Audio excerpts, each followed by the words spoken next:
Hello everyone. आज applied mechanics की ये यूनिट जो चल रही थी फ्रैक्शन, ठीक है, उसको कंटिन्यू करते हैं। इसके पिछले वीडियो में हमने 190 समथिंग 199 क्वेश्चन कंप्लीट किए थे एमसीक्यू बेस। तो आज यहाँ पर ये नेक्स्ट क्वेश्चन को कंटिन्यू करते हैं इस वीडियो को, ठीक है। नेक्स्ट क्वेश्चन इसका देखते हैं, फटाफट देखते हैं, पढ़ते हैं। क्या सीमांत घर्षण और अभिलंब प्रतिक्रिया के अनुपात को जाना जाता है, ठीक है। क्वेश्चन रिपीट हो रहे हैं बार बार, ठीक है। तो इस तरह से ये पूछा गया था, ratio of limiting fraction and normal reaction is, ठीक है, नोन एज। तो ये आपका क्या कहलाता है, ठीक है। इसका ऑप्शन नंबर ए जो है, ठीक है, कोफिशिएंट ऑफ फ्रैक्शन यानी घर्षण गुणांक, ठीक है। तो ये घर्षण गुणांक है। और अगला क्वेश्चन देखो क्या है, ठीक है। क्वेश्चन नंबर नेक्स्ट, तो इसका सलूशन दिया हुआ है, कई बार बता चुके हैं, अब दोबारा नहीं बता रहे हैं, ठीक है। क्वेश्चन नंबर 201 देखिए क्या है। The dynamic fractional is the fraction experienced bye a body when the body, यानी एक पिंड द्वारा अनुभव किया गया घर्षण गतिक घर्षण कहलाता है जब पिंड, ठीक है।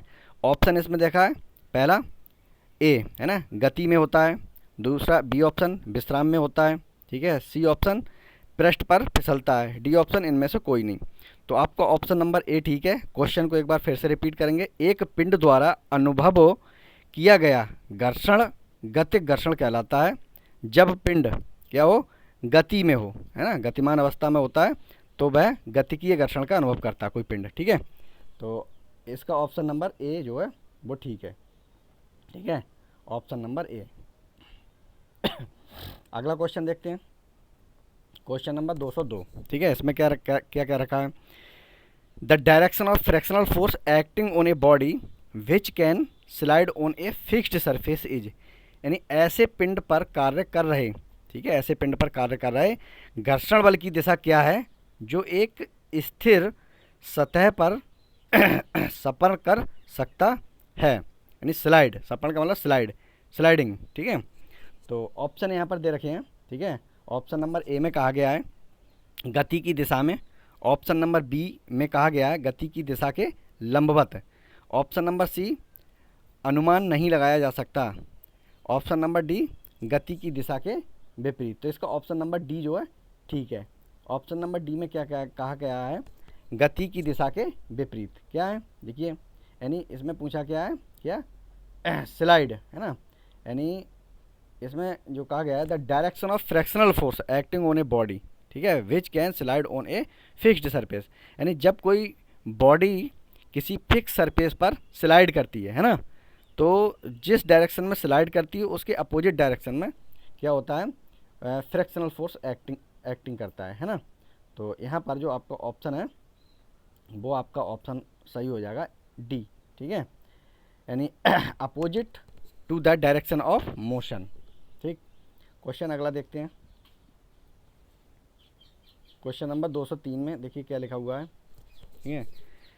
The friction between objects, friction between objects that are stationary is called, यानी स्थिर वस्तुओं के बीच घर्षण को क्या कहा जाता है, यानी स्थिर वस्तुओं के बीच घर्षण को क्या कहा जाता है। पहला ऑप्शन नंबर ए है स्थैतिक घर्षण, ठीक है। बी ऑप्शन है रोलिंग फ्रैक्शन यानी बेलन friction. C option kinetic friction गतिक घर्षण। और डी ऑप्शन में डायनेमिक फ्रैक्शन, ठीक है। तो स्थिर जो है वस्तुओं के बीच घर्षण को क्या कहते हैं, ऑप्शन नंबर ए इसका ठीक है, स्टैटिक फ्रैक्शन, ठीक है।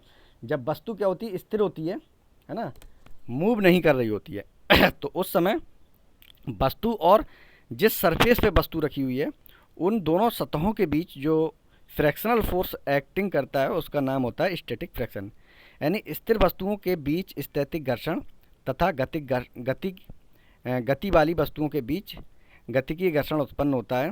तो यहाँ पर देखिए जो है गतिकीय घर्षण, ठीक है, स्थैतिक घर्षण से क्या होता है, कम होता है। गतिकीय घर्षण स्थैतिक घर्षण से कम होता है। ये रिलेशन भी आपको याद रखना है, ठीक है, कभी पूछ लेगा, ठीक है, ये वाला रिलेशन, ये जो रिलेशन है आपको याद रखना है ये वाला, ठीक है। क्वेश्चन नेक्स्ट पे जंप करते हैं, क्या है, मटेरियल रिमूवल, ठीक है, rate in electrochemical machining depends on, ठीक है। इलेक्ट्रोकेमिकल मशीनिंग में पदार्थ हटाने की दर पर निर्भर करता है। तो ये क्वेश्चन आपका घर्षण से रिलेटेड आपके सिलेबस से मैच नहीं कर रहा है।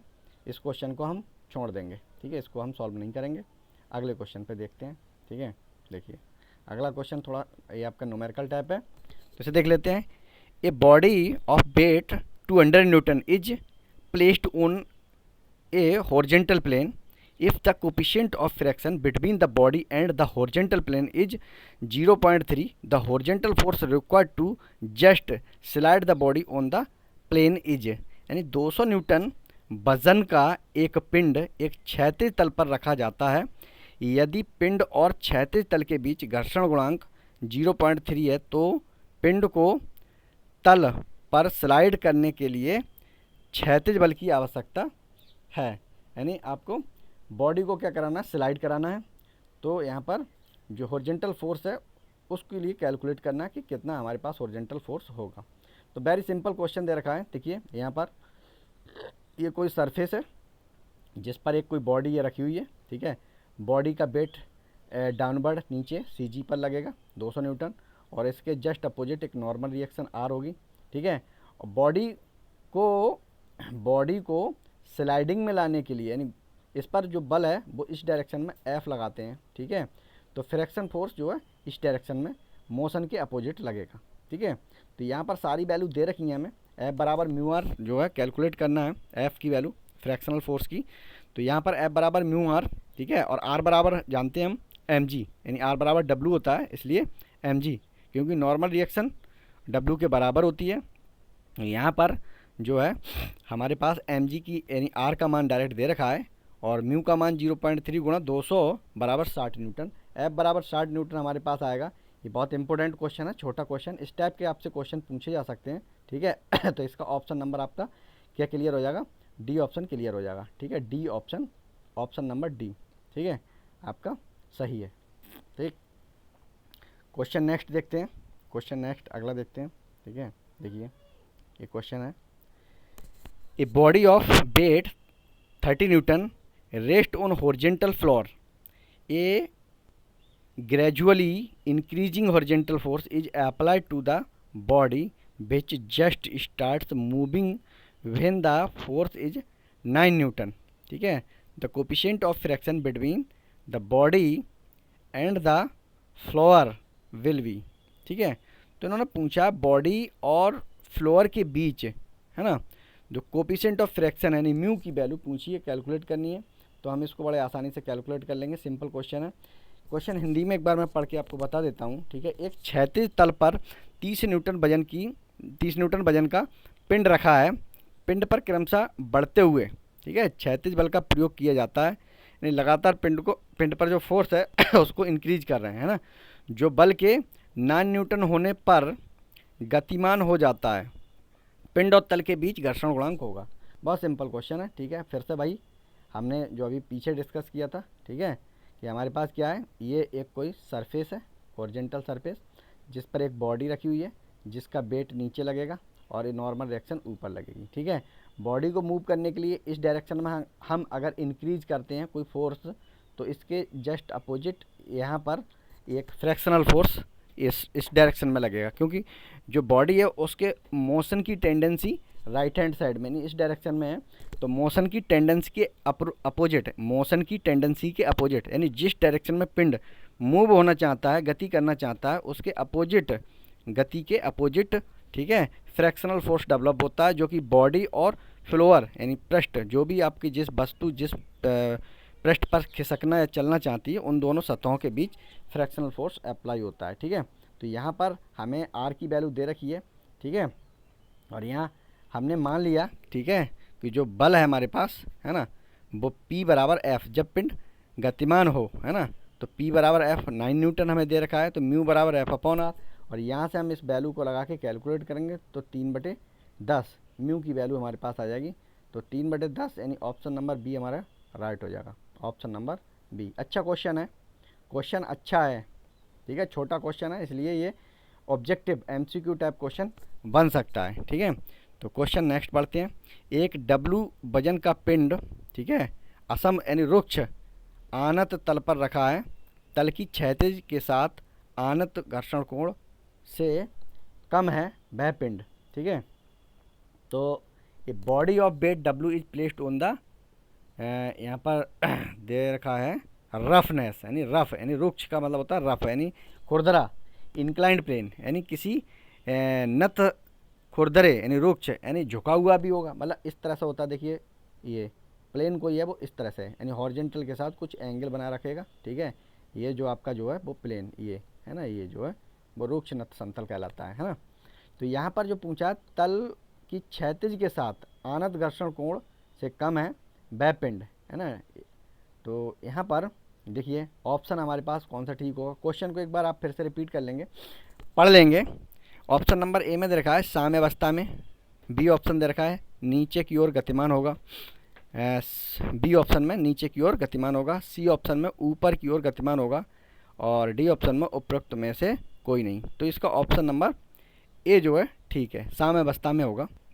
तो यहाँ पर इसका जो सॉल्यूशन है इसको आप लोग पढ़ के देख लें सॉल्यूशन में।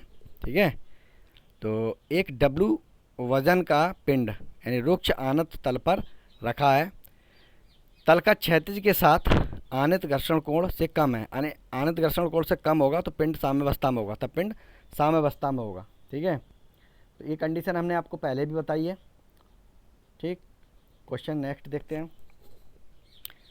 The maximum fractional force which comes into play when a body first begins to slide over the surface of another body is known as, यानी अधिकतम घर्षण बल तब लगता है जब एक पिंड दूसरे पिंड के ऊपर सपण, मतलब सपण का मतलब चलने लगता है यानी स्लाइड, ठीक है, आरंभ करने को होता है कहलाता है। ठीक है, तो आपको ये पता है ये कंडीशन कौन सी होती है, जब पिंड ठीक चलने ही वाला होता है उस समय पर जो फोर्स लगता है उसको बोलते हैं क्या, लिमिटिंग फ्रैक्शन। तो हमारे पास चरम घर्षण या सीमांत घर्षण ये कहलाता, ऑप्शन नंबर इसका बी ठीक हो जाएगा। तो हम जो चरम घर्षण या सीमांत घर्षण दोनों चीज़ एक ही कहलाती हैं। इसका यहाँ पर आंसर दे रखा है, आप पढ़ लेंगे, इसको नोट कर लेंगे। ठीक है, क्वेश्चन नेक्स्ट देखते हैं। घर्षण कोण के स्पर्शज्या का मान निम्नलिखित होगा, यानी tangent of angle of friction is equal to, ठीक है, tangent of angle of friction is equal to option number A, ठीक है, kinetic friction option number B, limiting friction option number C, friction force option number D, coefficient of friction. ठीक है, तो यहाँ पर जो है इसका ऑप्शन नंबर डी राइट है। ठीक है, घर्षण कोण के स्पर्शज्या का मान क्या क्या कहलाता है, यानी टेंजेंट एंगल जो होता है वो आपका कहलाता है कोफिशिएंट ऑफ फ्रैक्शन। ठीक है, तो इसको यहाँ पर डेरिवेशन में मैंने पहले भी कई बार बता दिया है और यहाँ पर आपको देख लें। ठीक है, इसका जो सलूशन दे रखा है इसको आप देख सकते हैं। ठीक है, क्वेश्चन नेक्स्ट देखते हैं। नेक्स्ट क्वेश्चन में दे रखा है एक सीढ़ी रुक्ष दीवार तथा चिकनी फर्श पर, ठीक है, टिकी है, घर्षण बल लगेगा, यानी ए ladder rest on a smooth ground, ठीक है, against A rough wall, the force of fraction acts. तो यहाँ पर देखिए ऑप्शन नंबर ए में क्या रखा है, सीढ़ी के ऊपरी सिरे पर दीवार से दूर, सीढ़ी के निचले सिरे पर दीवार की दिशा में, सी ऑप्शन में दे रखा है ऊपरी सिरे पर दीवार की ऊपरी दिशा में, डी ऑप्शन ऊपरी सिरे पर दीवार के नीचे दिशा में। तो इसका ऑप्शन नंबर ठीक सी जो है सी राइट है, ऑप्शन नंबर सी। तो इसका आपको ज़्यादा देखिए, ये आपको लैडर फ्रैक्शन का एक मैंने डिस्क्रिप्टिव वीडियो जो है कल डाला था, ठीक है, परसों यानी 5 तारीख को, तो वहाँ आप लैडर फ्रैक्शन का कॉन्सेप्ट को एक बार देखेंगे तो आपको क्लियर हो जाएगा कि कौन कौन सा फोर्स कहाँ लगता है। ठीक है, तो इस तरह से यहाँ पर मैंने ये बताया है, पीछे भी बता चुका हूँ, तो अब बार बार नहीं बता रहा हूँ, समय ख़राब हो रहा है। ठीक है, क्वेश्चन हमें जल्दी जल्दी ज़्यादा कराने हैं इसलिए, ठीक है। क्वेश्चन नेक्स्ट देखिए, ठीक है। एक पिंड जिसका भार 200 न्यूटन है खुरदरे क्षैतिज समतल पर रखा है, ठीक है। घर्षण गुणांक का मान यदि 0.6 हो तो सामान्य प्रतिक्रिया होगी, यानी नॉर्मल रिएक्शन पूछी है। A body weighting 200 newton is placed on a rough horizontal plane, if the value of coefficient of friction is 0.6 then the normal reaction will be. Normal reaction find out करवा रहा है, तो बहुत ही important अच्छे question है। इस तरह के क्वेश्चन आपके अक्सर बनते हैं, ठीक है, एग्जाम में एमसीक्यू बेस। छोटा क्वेश्चन है चूँकि, तो जो आर आपको दिखाई दे रहा है ना, ठीक है, ये आपको पूछा है, ठीक है।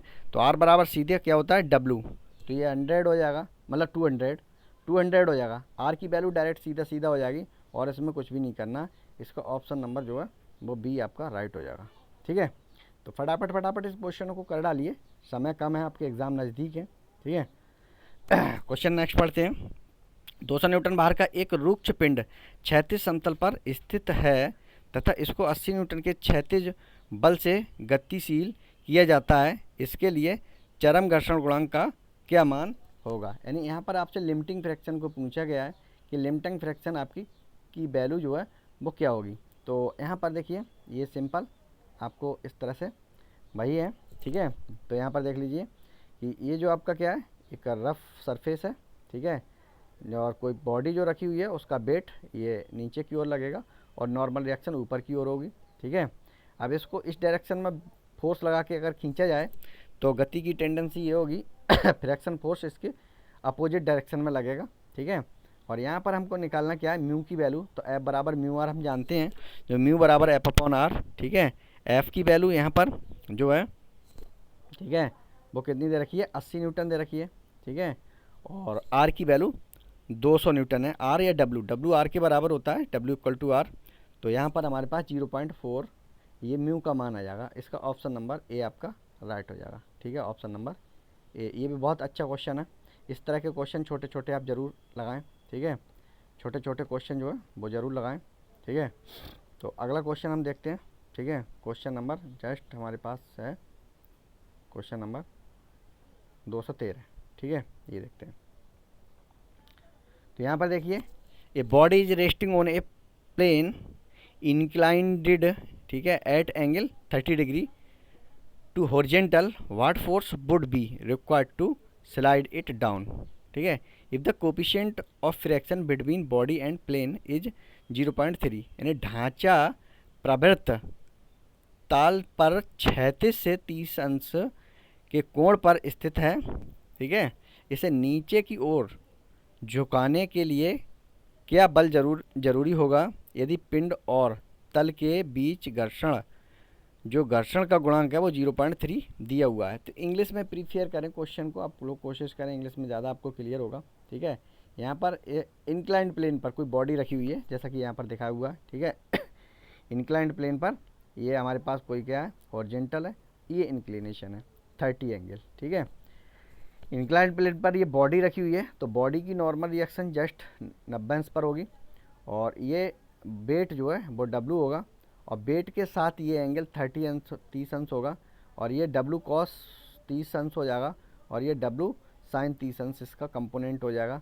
तो इसको हमने बताया है। अब यहाँ पर जो बॉडी है इंक्लाइंड प्लेन पर रखी हुई है, जिसकी जो मूव होने की टेंडेंसी, ठीक है, इस तरफ रहेगी, बॉडी इधर मूव होने की टेंडेंसी रखेगी, तो फ्रैक्शन फोर्स इस डायरेक्शन में लगेगा, ठीक है।